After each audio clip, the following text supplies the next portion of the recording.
Chasing K-Dramas, the podcast that dissects popular Korean dramas episode by episode. We dive into the characters, themes, and everything in between. I am your host, Dulcé Sloan, and this is my co-host, Chrissy Choi. Hey girl, hey. So first, on the catch up, on the come through, so I have my Sweet 16 show on September the 20th at the Comedy Store in the Belly Room. I am in Los Angeles. In Los Angeles. Yes, we are not in Atlanta. I'm celebrating 16 years. I'm doing stand up. So I'm doing a Sweet 16. And then at the end of September, I'm going to be at Laugh Seattle September 26th and 27th. So please come through. Dewa Dorji is going to be opening for me, and we love Dewa. And then I've got some other shows coming up in October and throughout the year. It is fall. How did we get here? All I know is I saw back to school stuff in July, and I was like, I'll fight you. And you're like, no, ding dong. People start going back to school in August. Well, let's talk about how we went to Hobby Lobby. Hobby Lobby, when I was there in July, it had Thanksgiving merch on sale. Decor, everything. The Halloween stores are open. Okay, let me ask you a question. If you, I think the Halloween stores are either a front or... It must be a front, right? No one needs that much Halloween. But you know what, though? Every time I go, I usually go the day of Halloween. If I were going to go out and I need to get something, I go to Spirit Halloween. It is packed to the brim full of people. Probably where they get, I bet you the week of Halloween is where they get 85% of their business. Yeah. But I do wonder, would it not make more sense to have a pop-up Christmas store? Because Hobby Lobby starts selling Christmas ornaments. But not everyone celebrates Christmas. I hear you, but not everybody celebrates Halloween. Well, I guess you can make it into like a holiday store. So it could be Christmas items. It could be Hanukkah items. It could be Rosh Hashanah, could be Kwanzaa, could be anything. It could be New Year stuff. Yeah. So it could be a holiday store. I mean, that's Party City, no? Well, she's out of business. R.I.P. R.I.P. Party City. R.I.P. girl. I mean, you had it all. Where am I going to get my balloons? So... our key moments in this very exciting episode. Girl, for the fact that there's 2 more episodes of this show and for all this to be happening here, you would think that this was episode like 8. It's so entertaining. Okay. So Jooran confronts her trash ass husband. So, she has her own version of the trash ass, right? She confronts him. It's wild. I loved it. We realize that the fate has transferred over to Jooran, right? From Jiwon. Who didn't deserve this. No. Sorry, not at all. Not choking. At all. That's so crazy that it went over to her. I know. But I also think I think it's a testament to just we spend a lot of time trying to control our lives. And whatever's going to happen is going to happen. And I think this is the best example of that. Yeah. And then Jiwon. There's too many Jews. Jiwon, Jihyuk. That's why they did not think that through. That's why I said it made no sense for Jiwon and Jihyuk. And now we have a Jooran. For what? There's more syllables. I know. So Jiwon devises the final plan to seduce Minhwan, okay? So she is trying to get him back. It is nuts. And then Minhwan tries to kill our Jiwon. It's a lot. I just laugh. It's so much. It's a lot. Okay. My mother was like, what? But she's never been so happy to watch a drama with me. Like some other drama, like we were watching like another one. And she's like kind of like had let that fall off. But with this show, she's been like, when are we watching it again? I know, because it doesn't allow to have any fall off. No. It's just it's been a long time since I saw a show where I was just like, oh, I'm going to be up all night watching this. And I think I decided, because I've never been like a real rewatch person. Yeah. I think because I love Secret so much. Yeah. I think I'm going to have to go back and rewatch it. Yeah. I know. You love that one. You always have like the one that you love. Yes. I'm going to say this though. So you know how this doesn't have a fall off? Yes. Other dramas that don't lately that I've seen, or not lately, but like recent dramas, right? That a lot of people talk about. I know you don't want to watch it because you think it's like scary. It is intense, but The Glory also does not have a fall off. The Glory is like this. It just keeps going, and you're just so like, mean. They are, but I mean, look, Soomin and Minhwan are pretty mean. But like, I really hated seeing the girls kick the door in the back. As somebody who's had to hide in a bathroom before. But I feel like you have to watch it. I feel like there's like a handful of dramas that every Korean drama watching person should have in their like catalog. Oh, like it's like people are like, oh, I'm really into this thing. You've got to have that. Yeah. It's like, oh, I'm really into this thing. It's like, okay, so if you're really into music, you have to have listened to this album. Yeah. If you're into movies, you had to watch this. Yes. It's like a textbook, like a watch. Maybe we should do that in our Sarangees fan club. We can do a newsletter, or like we can do an article where we kind of list the dramas we feel are like the core dramas that any like K-drama fan should watch. We should do that, actually. I just thought about that. Anyways, I think you should do that because I think the shows that I watch, nobody watches. No, it's fine though. But you feel basically like you have the Dulcé ones and you have the Chrissy ones. Well, then can I have, what is it, the Saguks? You can have a Saguk section. That's great. Because, Queen Sanduk is like a very, like, that's a core, that and like, you watch Jewel in the Palace, right? Yes. La, la, la. Like, forget the song, but that like Jewel in the Palace, and then all of those other, it's like, I think it's so funny when it comes to like the Saguks. Yeah. I have like the core for that. Yeah, you really like it. That's but fine. Like, because Empress Key. Oh, Empress Key was so good. I wouldn't mind rewatching that. It's too long though. I looked at the episode count and I'm like, girl, we're gonna be, we have to double up. So, opening scene. Jiwon fusses over Jihyuk after bringing him home from the hospital. Okay, I'm gonna say something that's probably not gonna be well received, but tell me this part. I'm just like, it was boring. I get it.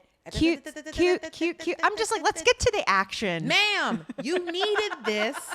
You needed this because it took a whole car wreck for her to get back together with this man. I think you needed this scene more for him than for her. Because at one point she was just like, well, what do you need me to make for you? And he just grabs her and hugs her. He's grabbing her. He's hugging her. He's faking. So he comes in with the cane. He has a cane, okay? Yeah, he comes with the cane. But then out of nowhere, the cane disappears and he's walking like fine without the fucking cane. I'm like, bro, why do you have the cane? I don't, because he got hit in the head. And then he's like, my arm hurts. But he's like faking it the entire time. He's just like trying to hug her. He's like, can you feed me? And he's like opening his mouth, like. But I think this is it's like you don't see many moments where you let him enjoy being in a relationship with her. And so I think this is that little moment where he's just like, we together. I know. I mean, it's sweet, but I was just like, okay, so what's happening? What's the point? Okay. Again. Ma'am. But this is the key moment here, okay? The key point of this entire scene, okay? Yes, we're glad that they're back together, but she tells him that Jooran's husband is having an affair, and she thinks her fate has transferred over to Jooran. It's not the end with it. She thought that Soomin and Minhwan getting married would be the end of things, but that's not it. Because the fate couldn't have transferred because Soomin was never in a place for her to have the stress to get stomach cancer. Yeah. She was a contract worker who was just dipping around doing nothing. Like she wasn't even a manager. But that was the thing. It was like, you don't know what makes the fate happen. Right. So they're now at this point contemplating. They're trying to figure out what the missing puzzle piece is. They're like, okay, what can we do to fix this, right? So basically she decides that she needs to help. She needs to help Jooran, okay? So. Oh, you know what? Something that's so cute my mom said?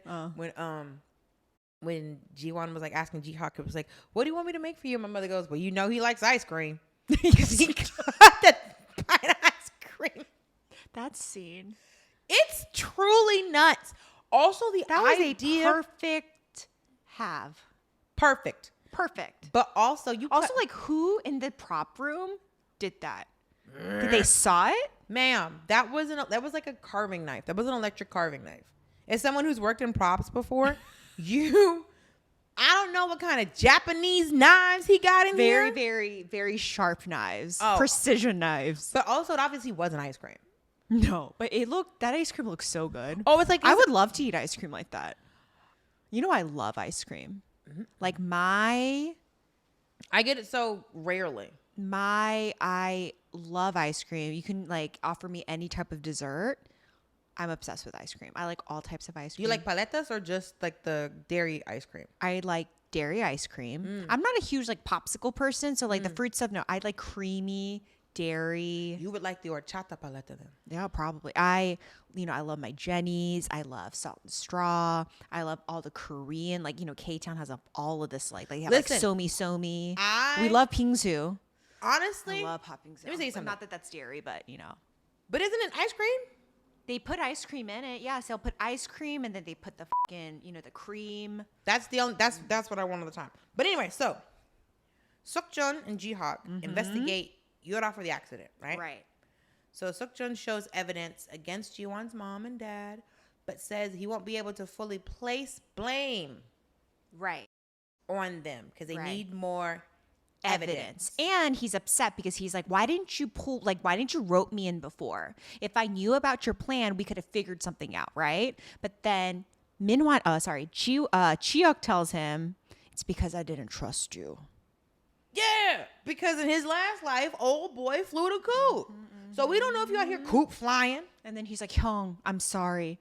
And he hugs him, and I thought that was really sweet. He hugs Sukjun. Sukjun's like, hey, he's like, hey, we bro, we ain't friends like that. Also, for him to call him Hyung, I know, that was so sweet. I really like that. I really like this part, and I was like, we should talk about it. So in this conversation, they decide that they need to track Soomin's parents down. That's the whole mission right now. But isn't Yoora doing the same thing? Yoora, because they need to get to the parents first, because if Yoora gets there first, then Yoora can manipulate the situation, right? And they need evidence. Or eliminate the situation. Which would make the most sense, because she should have hired an assassin in the first place. Yeah. Then at UNK, Greensleeves is continuing his he's continuing to be mean to Jiwon. Everyone's But what I love is that before, when he would berate her, you would see her taking it in. And then she's truly just sitting there looking at her computer, not acknowledging him at all. And he's like, since it's good, we're both assistant managers. But it's just like, but, I'm kind of like doing the thing because Jooran's not here. So he's like kind of low-key promoting himself. It's just stupid. And then guess who comes in? Jooran. And everyone's really happy, right? Then Minhwan sees Jiwon back, right? So he sees Jiwon. Clearly, they try to kill her, but she's back at work, right? So he is anxiously calling Yoora, being but he already knows that she didn't get killed. But he's being, I think it's like, he's letting Yoora know. He's like, what are we doing? Like, what's the plan? Because he's anxious right now. Because everyone is anxious. Soomin's anxious. Minhwan's anxious because they almost murdered someone, and they need to figure out if they're going to get caught. Like, what's the next move, right? Because Jihyuk didn't die. Thank goodness. So Jihyuk didn't die. Jiwon is back at work. Fine. You would think they would go, you know what? Maybe we need to chill. We need to chill. Nothing bad has happened. We're not criminals as of this point. Technically, this is only attempted murder. We need to chill. And yet, they persisted. And then Yoora gets off the phone and she tells the security guard, this is why she doesn't like hanging out with low-class people. Because they call you wanting stuff to get taken care of. What is this? And I was like, hold on. You started all of this. You recruited these low-class people. Wait. This is like when people gentrify an area and they're just like, oh, I can't believe this is such a bad neighborhood. It's like, bitch, you moved here. It's like when all them New York Negroes moved down to Atlanta and came talking shit. And I'm just like, hey, none of us sent y'all a plane ticket. None of y'all called y'all to come down here and wear Timbs in 90-degree weather. That was on y'all. Anytime somebody shows up somewhere and we're just like, oh, I cannot believe this is happening.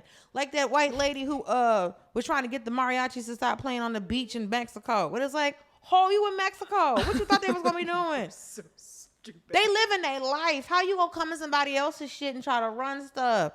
Girl, so it's the same concept. You called these low-class people up to go to try to do your dirt. You are working with these low-class people. You gave them 150 million won. Okay. You gave people who were strapped for cash a bunch of cash and then she should have done more research, because if she'd have done more research, she'd have found out that Soomin and Minhwan are fools. And then Yoora basically tells the security guard that the parents should hide out in China. Or I think they call her. Yeah. She calls them to let them know, hey, why don't you go chill out in China, go to the resorts there, and we'll be in touch. So they're getting ready to go to China, okay? So you're excited. You're like, I don't care about this loving. I don't care want about the action. job. I want revenge. Listen, lights, camera, action. Okay. So Jooran is with the gals. She's with her gals in the break room, okay? And they're chatting, okay? She's like, my husband's cheating. I went through his GPS. So we flash back. She's in the car. She's digging around her husband's car, trying to find information. In them hotels. Love Affair Hotel. What? Love Affair drive-in theater.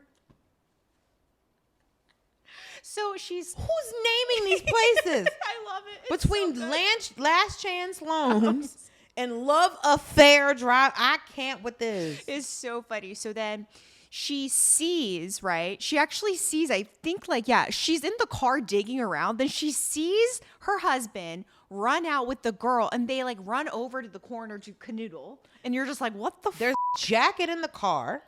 It's too much. And then she pulls the listen, the number of times a Korean drama Dash cam has time. hinged its life On the dash cam. SD card Of that dash in cam. a dash cam. And my question is, why is there a camera that goes into the car? You see what I'm saying? Why do you need to know what's happening in the car? Like, we've all been in like cars where it's just like, you like, because they all have them like in here and in New York, like the Ubers and like black cars and stuff have cameras on them that record, but it's the front and the back just in case they're in an accident. Why do you need to have a recording of what happened inside the car? That just occurred to me. So I just assumed that it was. What, it just doing She it could on the just hood? she could hear it. But why? But then she says, oh, the black box footage is damaged. I can only have audio. I don't have any visuals. And when she went to the police, they were like, we need more hard evidence. Just audio won't work. So that means she has audio of them in the car. So why is there audio of what's being recorded in the car? I don't know. That's a good question. Internet, why do these dash cams have cameras on the inside? Because that would make me feel very uncomfortable. Yeah. Yeah, like... Because I'm banging in this car. Moral of the story, don't have sex in the car.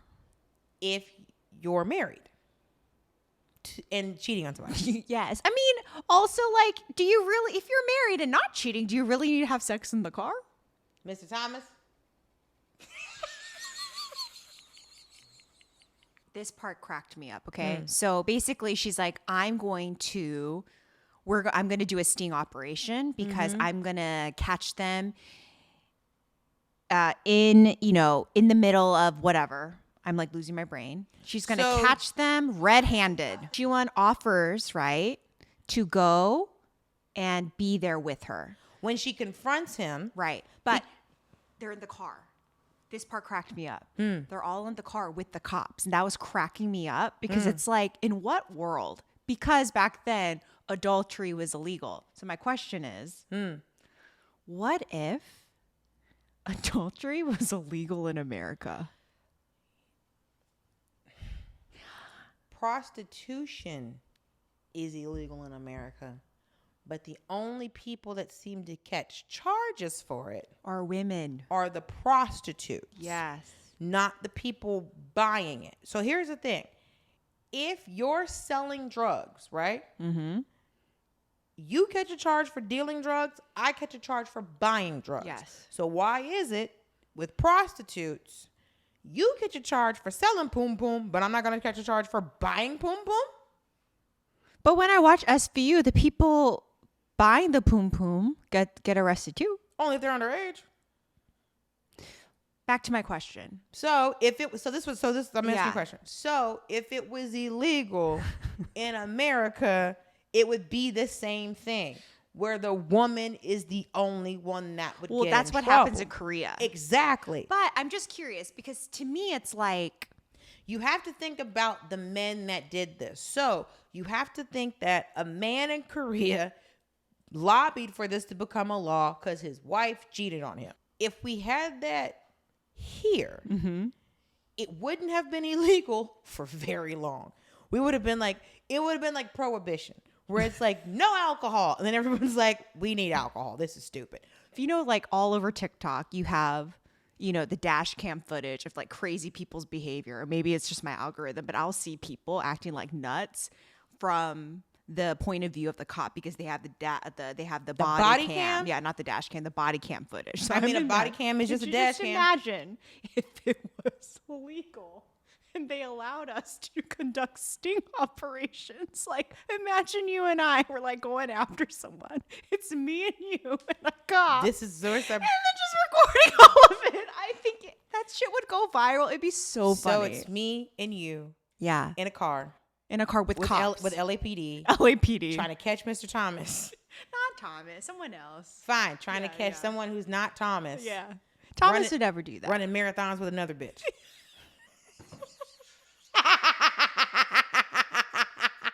Well, you know I'm not going to catch him. But if you give me a golf cart, I'm in there. It just made me laugh so hard that these cops were there in the sting operation. Well, just the idea, one that lets you know how small of a population this country has to have for them to be like, all right, we're just going to sit in this car and hope this man slips up in front of us. Because it's like, but the next scene is the reason why it doesn't work. Because the top cops are taking photos and the husband drops off the same candy. You know. Yeah. So all the things from Jiwon's discovery, right? Episode 1, she sees everything, right? What do you have? You have shoes, the shoes, the candy, the red patent shoes, the Korean candy, right? And then there is a glass table, coffee table, right? So Jiwon is super stressed right now because she's like, oh my God, I'm seeing all of this. This is going to happen. This is going to happen, right? So my friend has caught my fate. The good person, because if you think about it, it makes perfect sense that Jooran caught the fate because Jooran is a good person. Yes. So, because we always know evil never dies. No, it's always there. It's always lingering. So, like in K-pop Demon Hunter, the bad guy. What's his name? Oh boy. Oh my God. It starts with the Quima. Yeah. Quima. Okay. So we got our Quimas. We got some Quimas. They bust through, right? But guess what? The Quimas aren't doing anything. They're just like hanging out. They're like in the house. Because this is my question. Why the is this girl in the house? Where did he think Jooran was going to be? Well, they say that he always brings her in when he thinks that Jooran is at the hospital. So they get caught. My thing is like they should have waited. They saw them go in and they just went in directly, but it's like, guys, you gotta let it marinate. Hey, they're not 22. You gotta, you know, they got a shower. They got a shower. Okay? They gotta you eat after. They gotta warm each other up. Like they have things to do. We're in our 40s. They're in their 30s and their 40s. Okay, this isn't popping off directly. It's not like you started a movie and you can't finish a conversation. No one's 23. You gotta sit down for a second. You gotta talk about each other's day. Because you didn't see them being all hot and heavy because sometimes it's hot and heavy fresh out the gate. Yeah, which I would prefer, honestly. I know, just get it. Yeah, I don't want to be sitting here being like, so how was your my day? But at this point, they've already been like, right. So it's like they gotta, Cool. But yeah, they should have waited a little bit. They should have waited till there was a little bit more evidence. What they should have done is because she said she disarmed the door. Oh yeah, she broke the lock. Oh, and that's another thing, right? And that's what I think that she went broken lock, candy, shoes. Yep. And she's like, oh, then there's a glass table in their house. Yeah. She'd never been in this woman's house, but she's like, I know there's a glass coffee table. And so, but I think the broken lock thing was her being like. So then they confront the cops and the ladies confront the Kuimas and they're like, what are you doing? And the lady's like, I brought Panchan over because I know Jooran's sick. And you're like, oh my God. And then she's trying to play all innocent. And he's just like, yeah, that's why she's here. And then he starts being mean and yelling at her on some real Minhwan shit. Oh, yeah. He's yelling at her to get out. He's like, why are you doing unnecessary things like this? Get out. And like, bro, listen, I don't care if I'm your mistress. You ain't going to yell at me. He kicks everyone out, including the cops, right? But Jiwon stays because Jiwon's like, I ain't going nowhere. I ain't going nowhere. I'm not going nowhere. Because she looks over because the candy jar smashes and then she reacts and then she sees the glass coffee table and she's like, oh, no, not on my watch. So she stays and then basically she's nervous about the table being intact because she's like, I feel like this is something that Jooran could crash into. Like I did. That house. Because you see her in her mind see Jooran fall back like she fell back. Exactly. And so she grabs a golf club and she says, if you touch my oni, you will pay. And she proceeds to bust up these people's coffee table. It is hysterical. I loved it. She's completely unhinged. Oh, Jooran is like, what the f*** is happening? Because imagine you and your friend are in the car on some cartoon shit trying to catch your husband cheating, and she's like, bring me. So she's like, take me with you. And you're like, all right. You're giving you moral support. Then you get in the house. She's like, all right, moral support. And then he kicks the police out, and she's like, I ain't going nowhere. And she's like, all right, cool. It's like, you're not gonna do nothing to my friends. Like, all right, cool. And then old girl breaks the table, then threatens him with the golf club. And he's like, yeah, I Yeah, he's like, what the f-? And then the cops run back in, right? And the cops like, what is happening? And then he's like, yeah, get her, arrest her. And she starts screaming at him. And then Jooran finally flips out. She yells at everybody to shut up. And then she confronts her husband. And she said, do you think you got away with this? I heard everything you said. You laughed about getting my insurance money. Aren't you ashamed to see your daughter? Because remember, she says that is a car that our daughter rides in. Right. And then the insurance, right? He was plotting the same way Minhwan and Soomin were plotting. And it's like she got not even, it was almost like it wasn't even her fate. It was her destiny. It's that crazy. that got transferred over to Jooran. Because think about it. If she would have died, he cared nothing about that little girl. So what would have happened was he probably would have just sent her daughter over to the grandparents. Because remember when the father-in-law was like, you're going to work at our restaurant. Yeah. The mom and Jooran had the baby. Yeah. So he was probably just going to end up in the same way. He was going to end up like Soomin and Jiwon's parents. Yeah. And just running around being a complete and total dirtbag. Right. And then reaches back into the past, slaps him across the face, and then he pushes her. Oh my God. And then she falls back and she lands where the table would have been.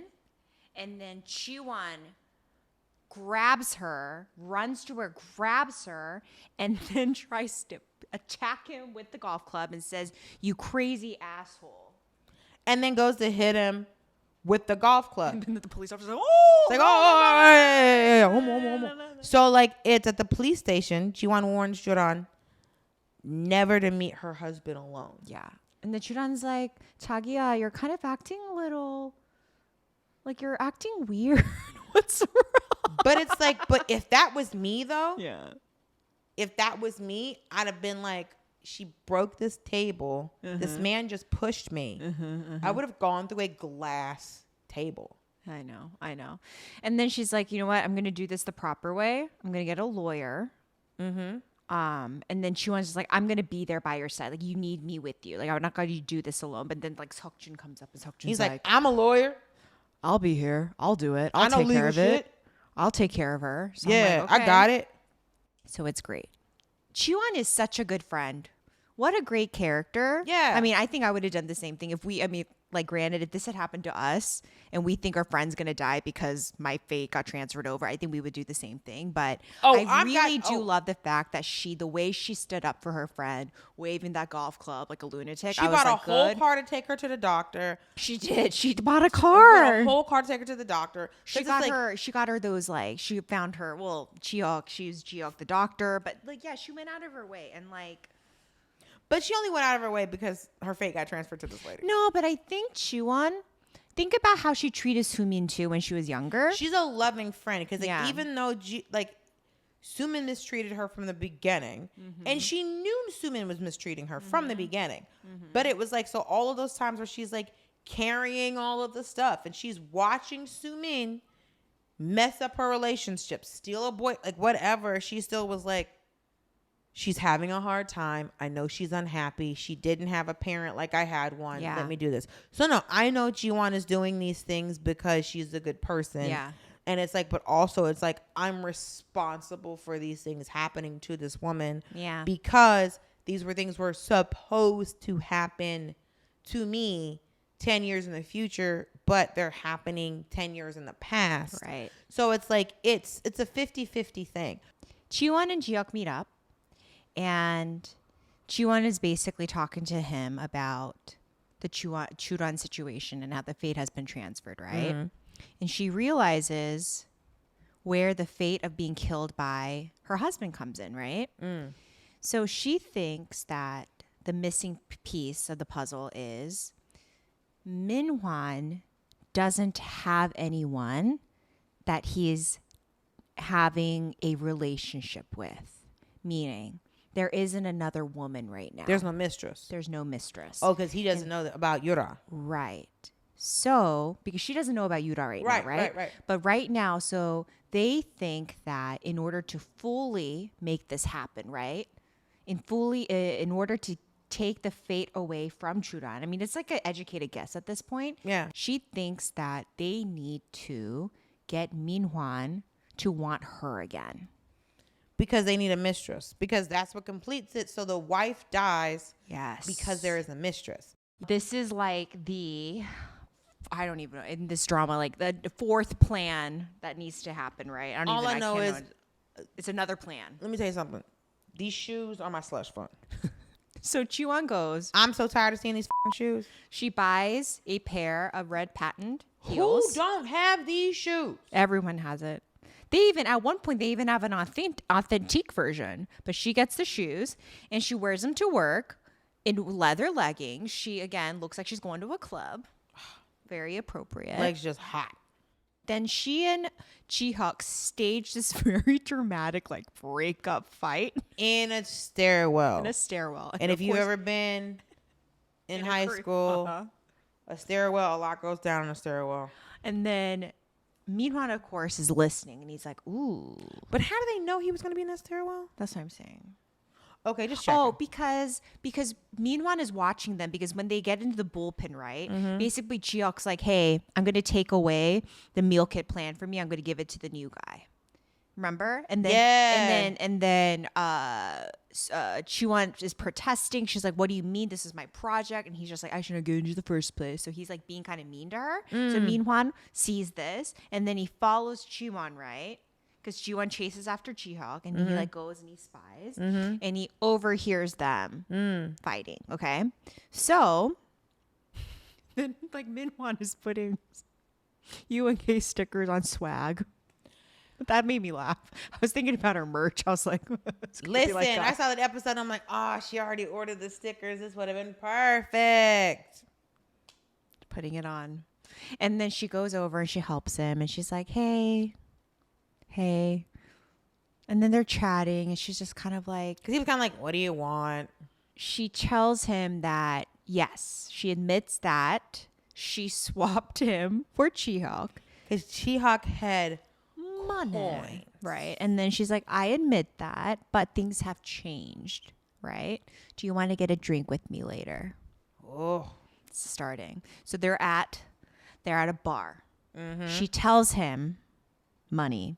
She's like, oh, I have 80 billion won in assets that the chairman gave me if I broke up with Jihyuk.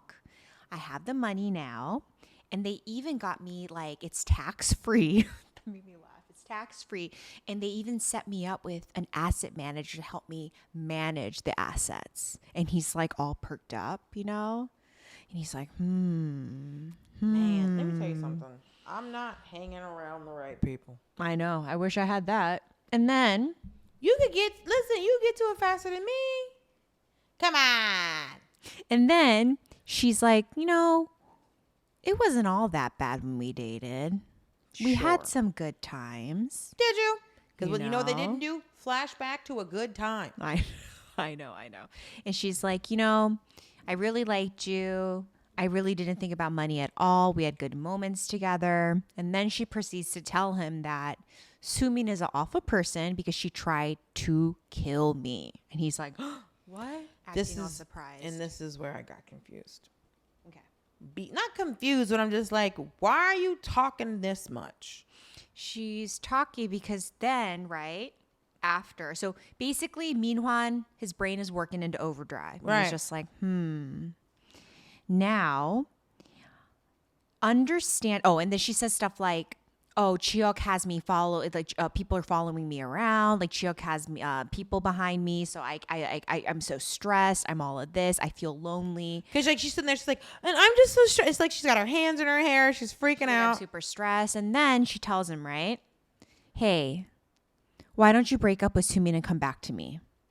So this is the whole point. The reason why she's telling him all this stuff, she's feeding him all this information, is to make sure that he's willing to jump over to her, because he's calculating, in his calculation, he's like, oh, this all makes sense to him. He's like, so like, yeah, she tried to get the Chebol boyfriend, but then she was offered such a large sum of money to break up with him. So like what normal, like any normal person would just take the money and break up with him. I don't know if I'd take the money though. Take the money and break up? Yeah. Well, yeah, most people, some people may not, but in Minhwan's world, like you said, evil people, they think that their evil ways are the ways of other people as well. Because this is the thing. And this lets you know he's short-sighted. That's why he be getting them Viper loans, right? Yeah. Because everybody knows if you're going to do this, you got to secure the bag. Why leave with 80 billion won? Yeah. If you can marry the man. Yes, he's being very short-sighted. Yeah. And he's clearly so gullible and stupid, right? So he gives her a hug, right? Mm-hmm. Then he leaves. And then Jihyuk, of course, is watching in the corner. So Jiwon hops in the car with him. And then she's like, hey, I'm so sorry you had to see this. And then Jihyuk goes to the other side and gives her a hug too. Then in the other side of town, Soomin, she is meeting Greensleeves. Okay, this was my girl what moment. Greensleeves. So he's upset and he's asking if a married woman should even be outside the house. In the evening. That made me laugh. Because that's evening. Like a saying that like old fashioned Korean people say. It's so sexist. Honestly, I think this is worldwide. If a married woman should be outside the house at night alone. I'm like, it cracked me up. But it's like, what is she going to do during daylight savings time? Get groceries at 11 a.m.? So, and then y'all is back. The yo is back. She calls him Oppa. She's like, Oppa, seeing you reminds me of The Office. But what is he here for? I know. And then you see a flashback where he was like staring at her on her wedding day. And you're just like, sir, just go home. But then he said women change after the marriage. Yeah. What does he say? He says, oh, they get uglier. And then women like single women like Chua get prettier. And you're like, why are you saying this to her? What are you doing? So then, and this was my girl what moment, right? Because, and I want to make sure I get this right.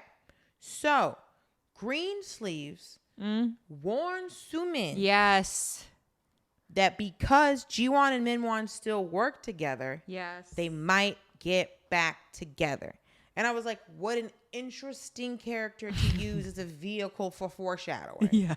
Fucking Greensleeves. And so now she starts texting Minhwan, asking why he isn't responding to her. And then she gets paranoid. I know, she's spiraling, which I felt for her. Honestly, so this is like our unsung moments, because you're trying to be like, Oh. Because the thing is, it's like, even with the characters well written and the characters well performed, because it's like you do feel in the ways that like Unsung would be like, bro, what are you doing? Yeah, and then you feel bad for them. You do bad for him. Yeah. She's kind of up and down because you find out like, y'all, these things happen, but it's a little unhinged as to all these awful things she's done to Jiwon, right? Yeah. So Minhwan tells Yoora, he's such an idiot. first of all, why are you telling her anything? He's also sleeping with her. He's sleeping with her. He's sleeping with Yoora at this point. So he calls Yoora, right? And he goes, hey, Jiwon's come back and she's got 80 billion. So you take care of Soomin's parents and then you can go get back with Jihyuk. I am going to get back with Jiwon and everybody's going to be G'd up. And also to me, it's like, what are you doing? You're sleeping with this person. Fine. I guess you don't care. It's just sex. But like, you really think, like, are you this dumb to think that it's just going to be wrapped up into a pretty bow like this? Also, it's not even established yet. This was one drink. One drink. And you think this is not time to call the other woman. Of course, Yura's like, well, okay. She's like, this person's an idiot. Yeah. Clearly he is completely gullible to people he sleeps with. And that's what she keeps saying. Men are completely gullible, right, to women that they've slept with. And then she tells the security guard to kill Soomin's parents now. Don't send them to China. You need to kill them. Why did she change her mind? She thinks it's the easiest option now. She's not wrong. Should have killed him from the beginning. Should have hired an assassin. And killed all of them, the entire lot. Then Minhwan tells Soomin at home that he wants to get divorced. Again, you haven't been home, sir. You haven't secured anything. You went on one date and he says you don't have any kid anymore, so it doesn't make any sense for us to stay together. Soomin asked if it was because he saw Jiwon, and if they get back together, and if he got back together with her, the only person screwed over is her. So again, he is picking because, like he said, he never wanted Soomin. He never wanted Soomin. He just wanted the money. He's never wanted any of these women. He just wants easy sex, available sex, and he wants someone to give him money. He doesn't want to work. He just wants to spend money, make his shit ass investments. Like, all he wants to do is just stay at home and be a fucking bum. Okay. Poor Eunho. Let me tell you something. Poor Eunho. This man does not leave deserve him this. The alone. He gets to work in this fancy restaurant and the doors are locked. Everybody's outside. Everyone's like, what's happening? They're muttering. And his homeboy. Oh my God, that idiot man that you love. No. I'm being sarcastic. He's annoying. Yeah, he's bothered you from day one. He's my friend. Owner of the restaurant says, hey, I'm sorry. I had to close the store. And he's like, what? And then the employees all get a message at the same time that the store has been closed and they are offered severance. And then Yoora comes walking out of the restaurant for no fucking reason. Here's the thing. Eunho has been collateral damage to all of the things that are happening in what part of fate is this? Not the saddest, but it is like justice for Eunho. He is getting the short end of the stick left and right. People don't care about it. I'm like, t-shirt? The writers, justice for Eunho. I feel so bad for him. He didn't do anything. He didn't do anything. Entire time. He's getting terrorized at his place of work. I mean, he has no job right now. So then, like, he's like, so Yoora tells him, hey, you want a job? You want to keep your job and do something for me? Or do you not want a job? And he's like, what? No, I'm good. He's like, I don't want no. Also, I was curious what she wanted him to do. I think we find out later, but like, I forgot. I couldn't understand what she wanted him to do. Yeah, so she doesn't see. She's just basically giving an ultimatum. You're in or you're out. Job, no. So if you're gonna keep this job, you have to help me do something. Obviously to Jiwon, and I guess she didn't have enough information on Eunho to find out that Jiwon was his first love, and he wasn't going to do anything to cross her or be against her. Maybe he was trying to get Eunho to seduce her back. You think that was it? I don't know, but I guess we'll find out, but we'll see. So he goes and he calls up Hyun, right? So he meets up with Hyun because something's a brewing. Because she's adorable. She's adorable. Listen, if you're having a bad day, she's a chebo baddie, you know? If you're having a bad day, you call Hyun. So he tells her, he's like, oh yeah, like they're at the bar and he's like drinking. He's like, yeah, like I got fired. And she's like, what? Why'd you get fired? And then ding, ding, ding, ding, ding. She's like, oh my God, you're a chef. We need a chef for our meal kit because all the chefs decided to break up with us. And then he comes to the job the next day and Jiwon goes, oh, I should have thought of you the whole time. And I'm like, damn, he didn't need that. He didn't need that. And then kind of like, Hyun's just kind of like, oh, I wonder what's happening. And he tells her. So Eunho tells Jiwon about Yoora making this offer and turning it down. And so now Jiwon tells Jihyuk about Yoora asking Eunho to help her with something. And now Jihyuk is on the case. Right. So then this was interesting. Yes. So Jihyuk meets with Yoora's head of security. Who's very cute, by the way. Very cute. Very attractive. I feel like we're going to see him in some future dramas as like a potential second lead. I feel like he'll graduate. He's giving second lead. Yeah, he's giving second lead. He has a nice face. He do have a nice face. Yeah. But he's giving a second lead very early. And he also, and I hope he can figure out how to fix his face. As in like, he's very attractive, but he doesn't know what to do with his face. Well, also, I think his character has to be very, like, stoic. But he wasn't giving stoic. He was giving dumb. Okay, so Jihyuk tells him he has two options. And it's similar to what Yoora said to Eunho. And the security guard goes, how can I help? Yeah, because he also knows that this woman is insane. This woman is insane, but also he knows Jihyuk is just as rich. And he knows what she'll do. Jihyuk is richer. Was richer. Because he offered old girl $4 trillion. $4 trillion won. It was like, hey, Miss Ma'am, take your shares back. She's like, no. So he's richer, so he doesn't know what he's capable of because she knows what she's capable of. So it's just like, it's the enemy you know, basically, right? So then Minhwan asks Jiwon out for dinner. Oh, yeah. He, like, uses the office phone. Uses the office lingo. And he's acting as if, like, she's a client. He's like, hello, like, you know, we've gone through some things. And I need to make it up to you. So would you like to get dinner with me? I feel like this is kind of like it's not a flashback. It probably references to, like, things that probably happened when they first got together. Oh, how he treated her. Like how he seduced her. I feel like he probably called her up on stuff like this. Yes, and being like, hey, would you like to go to dinner? But he would do it in work hours, but then make a call like work appropriate. Like, yes. And then she's like, okay. This made me laugh. She pulls her drawer to pull out the red shoes because she needs to wear the red shoes. And then. Because you ain't got to get ready if you stay ready. And then, of course, Jihyuk calls and she's like, hold on just a second. She picks up the phone and Jihyuk's like, Mayday, Mayday. Yoora is in a relationship with Minhwan. They're sleeping together because he got that information from security guard. He's like, pull out. Like, nope, stop it. And so he got the security guard to buy her a pair of red heels. Yes, Yoora, the red, the authentic. But it's the authentic brand. Yeah. I don't know what everyone else was wearing. And then he gives her the candy. And the candy tin, and she's like, ooh, how old school. And she loves it.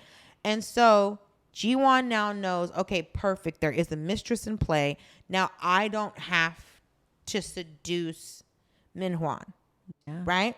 And so she proceeds to start talking to him crazy. She's just you're not good at your job.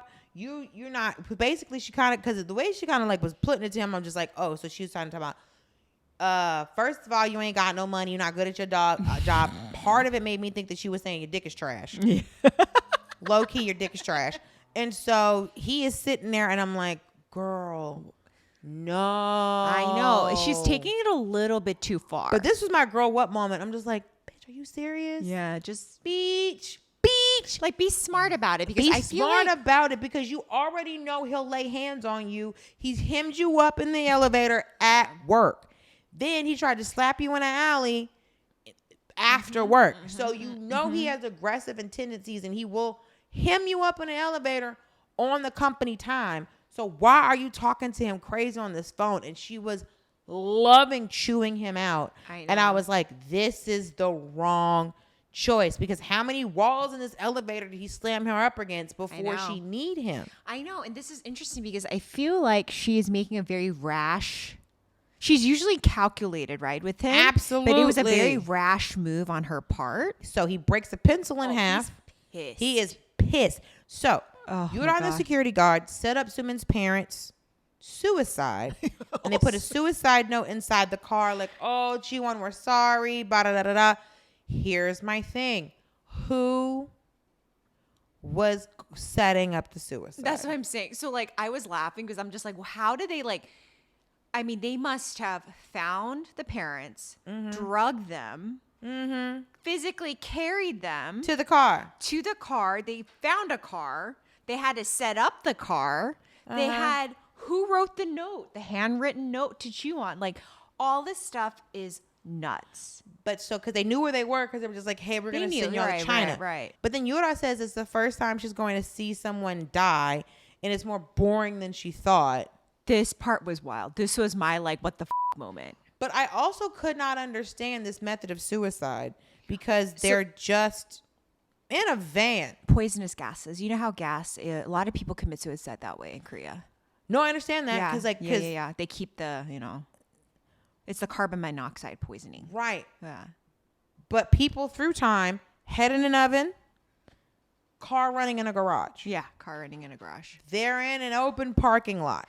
But do you see what's the fumes? Gas? What's the fumes inside? I don't know. They got some evil fumes. So did they? Because this thing is like, if there's, first of all, this isn't the 70s. This isn't leaded gas. A lot of people do that in Korea nowadays. Well, but I'm saying is, how are you getting the fumes? Did you run something from the tailpipe into the car? Maybe. And the Yoora also, after she says, oh, Killing I've never seen boring. anyone. Yeah. She's like, oh, should we destroy the restaurant too? Eunho's restaurant. She's like, let's just get rid of that too. And I'm just like, what is with you destroying stuff? You think poor psychopaths do shit like this? Or they have to figure it out? Then, remember, Soomin texts Minhwan and says, yeah, let's get a divorce. And then she calls Yoora because you could tell she's about to do some dirt. She's ready. Okay. Oh, my God. This part. Oh, my God. So this, I felt like, speaking of creepy movies. This made me very mad. Horror movie vibes. This made me mad.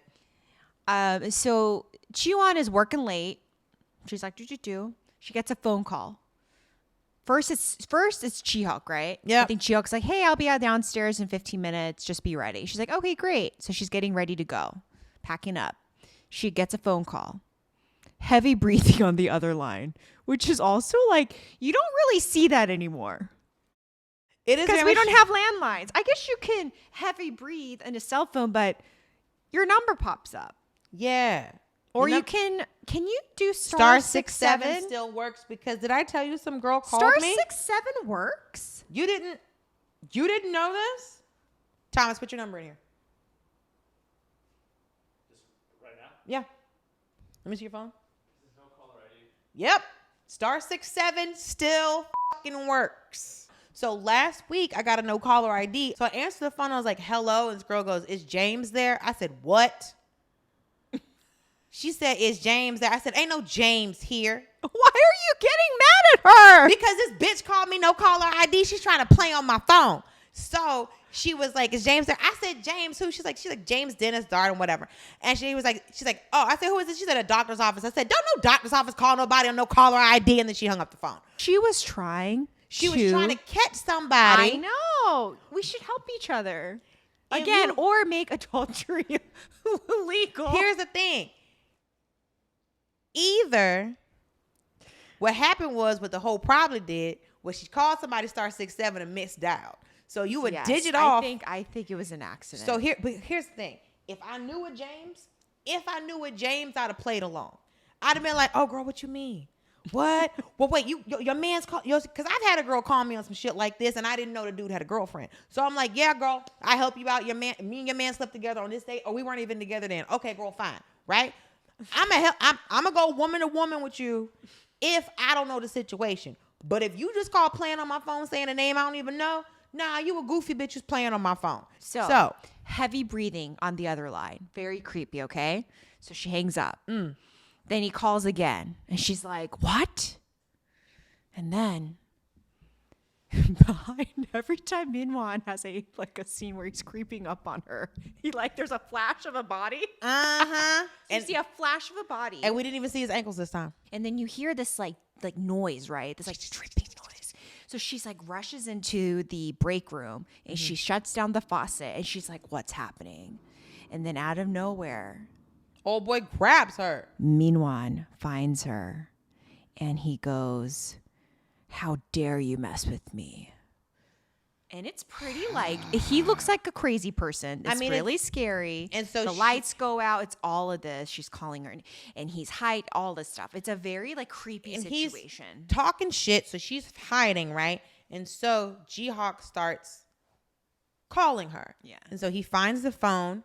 He sees Jihyuk calling. Yeah. Meaning that she lied about them being broken up.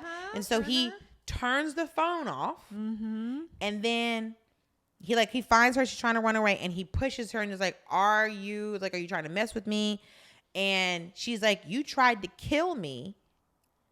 And then he goes, but you treated me like shit. But you tried to kill me. But you treated me like shit. And it's just insane. So she tells him that he tried to come up with an idea to send him to hell. And then he tries to hit her. And then she says, just kill me or I'll kill you first. So I think we have reached a breaking point for these two. So I felt like Jiwon is truly she's kind of gone crazy at this point I think too. She's tired. I think she's like, I have, because I feel like almost she's like, just kill me. And she lets him grab her neck and he is squeezing and she is just like, kill me, kill me, kill me. And she's like crying. And I'm just like, oh my gosh, she's given up. Listen. This part, it really worked. Why? She fought this hard. Well, this was my... girl, what is not correct? It was like, my girl, no. What are you doing? You fought this entire time. Also, you body slammed him, kneed him in his man part in the elevator. So you were, and it was keep up with your judo classes. So you were perfectly capable of stopping this man from choking you out. And that's why I can't understand why she was egging him on. Because she was like, either you die or I die. And he just goes, okay, then die. And then he proceeds to start choking her. And I'm just like, why are you egging him on? Yes. Why are you letting this happen? What exactly is supposed to happen in this moment? And it's like she gave up because it was kind of like she's saying, is it my fate to die at the hands of this? It's just like she's thinking these things, but I'm just like, because remember, before her and Jihyuk get back together, she's saying she was at the dad's grave crying I'm sorry I didn't relive my next life in a better way. I'm sorry that I guess this was supposed to happen. So I think she looked at what happened with Jooran and what's going on right now. She's like, I really can't change what's going to happen. But in the same way that Jihyuk was like, I'm going to die and I can't change my fate. You just saw Jihyuk not die in a car accident. This is what I'm saying. So I think it's either it's not consistent. So I feel like it's either the writing, they kind of messed this part up, because to me, it's in this same episode, right? She decides that she is going to fight, or the previous episode, she decides that she's going to fight back really hard and really get her revenge because Jihyuk almost died. And then she almost got killed. So she was so determined. So I don't know, it's very inconsistent in because the Jihyuk character comes in, knocks him down. Well, it just doesn't make any sense for her to give up this, because she has been plotting this entire time. So as to why is she giving up so easily? Is over a year of plotting. It made no sense, and I just felt like her giving up. I don't know. It just didn't sit right with me. No, because is this just a vehicle for Jihyuk to be able to come in and save her? Because it almost feels like that's also so fucking stupid. Because remember the old Jiwon? She was like, "No, this is my fight. I'm gonna do it on my own." So it's like, also, why did he come upstairs if he's supposed to be waiting downstairs anyway? it feels. I guess he was waiting for her because she wasn't coming back down, so he had a Right. feeling. But to me, again, maybe this was an issue with the writers' room. There was some confusion about her character, but to me, it's like I felt This like scene it made would have no been more sense. cathartic, and it would just made more sense if she pushed back and she fought Minhwan till the end, because that was the whole point. She was like, "I'm going to get revenge on you guys. I don't think it. If you don't kill me, then I'll kill you." Like, then yeah, go for it. But I think when she said, "If you don't kill me, I'll kill you," that should have been a legitimate fight. But I guess you don't want to show them fighting, I guess. No, she kicked him in the balls. She kicked him in the balls. She body slammed him in front of his parents. I And mean, you know what would have been great? What if she did that to him? that's what I'm saying. Yeah. He's a little taller, but I'm like, if they would have wrestled and they were on the ground. What she could have judo chopped him or judo slammed him again. Jihyuk knocks him away. Jiwon is on the ground, passed out, won't wake up. Jihyuk is on the ground. Minhwan is on the ground, but she's like, was I destined to die in Park Minhwan's hands? No. And it's just like, this doesn't make any sense. Because here's the question. Who do you think is the most dangerous right now? Oh yes. Yoora, Uh-huh. Soomin, or Minhwan?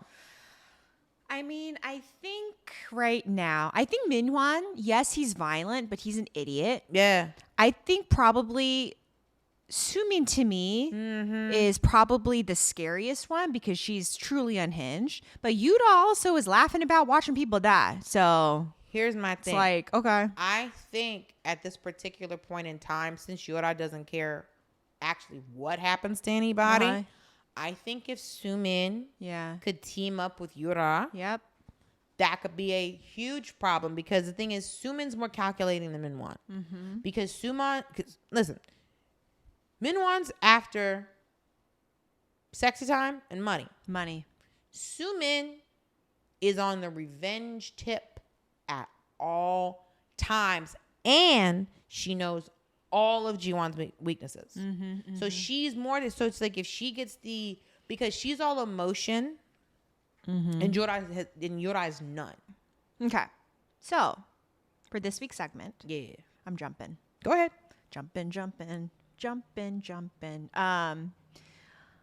I'm going to talk about the soundtrack because we never got to do that earlier in the season. Ooh. I think it'll be kind of fun.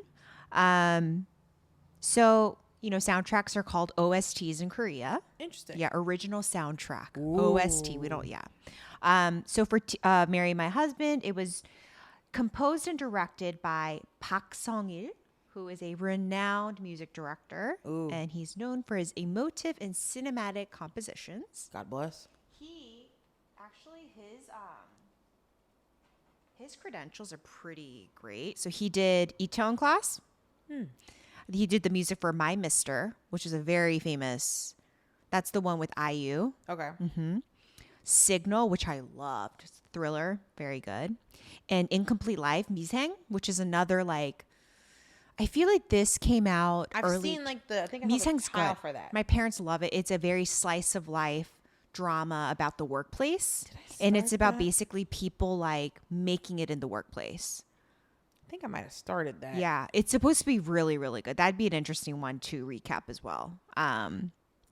But Marry My Husband so if you listen to the OST on Spotify. It's on Netflix. Okay. Yes. Oh yeah. Bisang is on Netflix. Yes.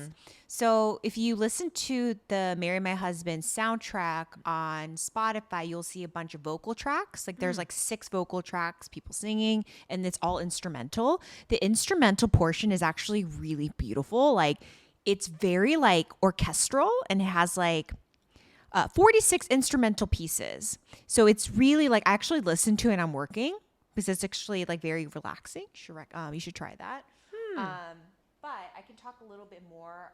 I could talk a little bit more about the actual vocal tracks. So that first song that we love, dun, dun, dun, na, na, na, na, na, whenever it comes on, it's called, in English, it's called Bad Liar. But the Korean title is Yeongguk, which means play. So I sometimes I don't understand why, English titles for Korean songs are different from the Korean titles. They always like sometimes they'll like do a direct translation or they'll like give it a whole nother title. And they do this for Korean dramas as well. Yeah, sometimes you'll see like the Korean, you're just like, What? oh, that doesn't. Yeah, is this the one? Yeah. And it's like it's like this was called Sacred Kiss, and then in English it's like my butterfly was pretty. Like what the hell? Yeah, what that's what is I'm this? saying. What the f- Yeah, so like the fact that Bad Liar, which makes sense, right? Because it's about maybe all of them. all of them, right? But yeah, in Korean it's Yeongguk, which means play, which also works too, like a play. You know, like so it's written it's sung by a amazing artist named Lin. Come on, Lynn. Yeah, Lin. She is a ballad singer. She's done like R&B in the past. I love her. But she's done a lot of like other soundtrack songs. So she did My Love from Another Star. She did the lead song there, so you would recognize it. And then she did a bunch. This is what I meant to tell you when I was watching Tastefully Yours. That one of the episodes. Did you see the food truck episode? Yeah, that was such a fun episode. So the Loved trot it. singer came out. Yeah. And it made me, and I was just like, oh, Yeah. trot singer. It's huge. Yeah. And he comes out and it was just like, I cannot believe that Hansung hired a trot singer. Yeah. to come to And this food everyone's park, like, you know. eating their carrot kimbap. Yeah. It was but I was just like, oh, a trot singer. Uh-huh. So I was like, I have to listen to this. Him in his pink suit. Uh-huh. Come on, pink suit. So that's Lynn. And she does have a song that I love. Oh, it came out like in 2005 maybe, or maybe like a little bit later. But her first, like the song that I love is 사랑했잖아. I loved you. Oh, it's such a good song. Anyways, so that's one. I loved you. I love you. The other song is From Today by an artist named Vincent Blue, and it's the upbeat one. It's dun dun dun dun dun dun dun dun. Yes. Yeah, that one, right? It's called 오늘부터. So that's literal translation. From today, 오늘부터. But he did the lead song for She Was Pretty. It's actually kind of a similar vibe if you listen to the song. It's called She Was Thumping. It's very similar. But She Was Pretty was such a good one. well, my mother loved that he kept calling that girl Jackson because she wore the socks. because she had the socks and the loafers. Also, what they did to her hair was ridiculous. They made her so comically ugly, but it was so cute. Yes, though. That was when, I mean, we talked about this in the past, but that second lead syndrome, I love Choi Siwon. He has my last name. That was the only other time where my mother was like, when are we watching the show again? When are we watching the show again? It's so good. So, but that's when the day she was like, I like watching these shows because people actually fall in love. Honestly, I don't remember what the other dude looks like. Park Seo-joon. Oh yeah, it was Park. It was Park Seo-joon. Park It Seo-joon and was? Choi Siwon. Yeah, because you know it was so funny because I watched that right after I watched Kill Me Heal Me. Yeah, because they were both in it too. Because in Kill Me Heal Me there were siblings. Yeah. And then She Was Pretty right after. Because my mother goes, wait, what's going on? I said, this is a different show. She was like, okay. Because she was like, oh no. She's like, what's going on in Korea? So I was like, yeah, mommy. I was like, yeah, they the show's over. They flip around. She's like, ah. And then the other one is My All Dreams Come True by an indie singer named Car the Garden. Literally, his name is Car the Garden. His real name is Cha Jung-won. This guy, the singer, he's also a host on... There's a show on Netflix, dating show called Better Late Than Never. Yes. Better Late Than Single, right? Yes. So he is one of the guys who's like the Cupid. He plays one of the Cupids. He's kind of like the bigger guy. Are you watching that? No. Okay. But Dating anyway. shows make me sad. But this is about people who've never dated ever. Yeah. And they're dating for the first time. And these Cupids are coaching them. And they're like, you know, Korean celebrities who are the Cupids. It's actually kind of cute. But I like put two and two together. I was like, okay, why does this guy look so familiar? And I'm like, oh my God, he's an artist. He's a singer. But he is known for his unique voice and his indie style. And he's like pretty popular in Korea right now. So the final one I'll talk about, well, there's two more songs. But one is Wounds of Time by Kim So-yeon. 시간의 상처. That's a direct translation. Okay. But she does a lot of ballads. She's the song that's dun dun dun na na na na. I'm so sorry, guys. Anyways, so I'm trying to remember these, but it's a really lovely song. And then there's another one that's like, it's an English singer. It's an American singer. Her name is Kelly McRae. She sings a song called The Journey. Yeah, it's an English language track.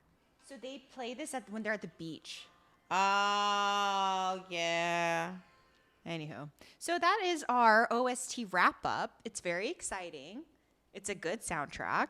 I did want to say this. Oh, and then they do a version of Bad Liar with the singer named Yuchi from G Idol. It's a K-pop girl group. Ooh. G Idol. It's pretty good. So that's like a poppier version of it, but it's really good. I did want to say I do have a playlist that I've had on Spotify for a very long time. So this was when I was working at Spotify. They didn't have K-pop curators, so they asked me to be like a ghostwriter when I was an employee. So I would gather songs that I would find and I would make a playlist. So they featured me for a while. So at one point I had like a lot of followers. I still have it, and I have done a horrible job of like updating it lately because of the podcast and stuff, but it's called K-Pop Party.